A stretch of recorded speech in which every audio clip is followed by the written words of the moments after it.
ભરૂચના ઔદ્યોગિક હબ અંકલેશ્વરમાં કરણી સેનાનું 2 દિવસીય ભવ્ય રાષ્ટ્રીય સંમેલન યોજાયું હતું. રાષ્ટ્રીય અધ્યક્ષ સૂરજપાલ અમ્મુની અધ્યક્ષતામાં યોજાયેલી આ બેઠકમાં દેશના 25 રાજ્યોના પ્રમુખોએ હાજરી આપી હતી. સૂરજપાલ અમ્મુએ દેશમાં વધી રહેલા જાતિવાદ સામે ચિંતા વ્યક્ત કરી સામાજિક સંવાદિતા અને એકતાનો મજબૂત સંદેશો આપ્યો હતો.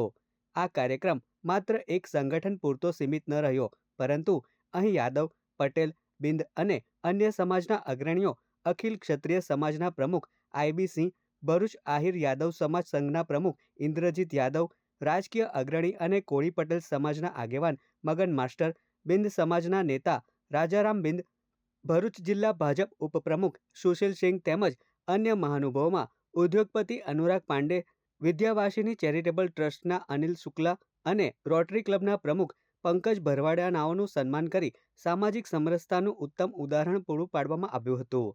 સંમેલનનું મુખ્ય આકર્ષણ મહિલા શક્તિ રહ્યું હતું, જેમાં મીરા રાજપૂત અને રેખા શ્રીવાસ્તવના નેતૃત્વમાં મહિલાઓએ સ્ટેજ પર શૌર્યપૂર્ણ તલવારબાજીના કરતબો બતાવ્યા હતા, જેને જોઈને આખું હોલ તાળીઓના ગડગડાટથી ગુંજી ઉઠ્યું હતું. ગુજરાત પ્રમુખ ઓપી સિંહ અને રજનીશસિંહના આયોજન હેઠળ યોજાયેલ આ સંમેલનમાં ભરૂચ જિલ્લા યુવા પ્રમુખ ઋષભસિંહ અને આશુતોષસિંહે સંગઠનને ગામે ગામ મજબૂત કરવાનો સંકલ્પ લીધો હતો. અંતમાં રાષ્ટ્રીય મહામંત્રી રાખી ગર્ગે ગુજરાતની ધરતીનો આભાર માની કાર્યક્રમનું સફળ સમાપન કર્યું હતું.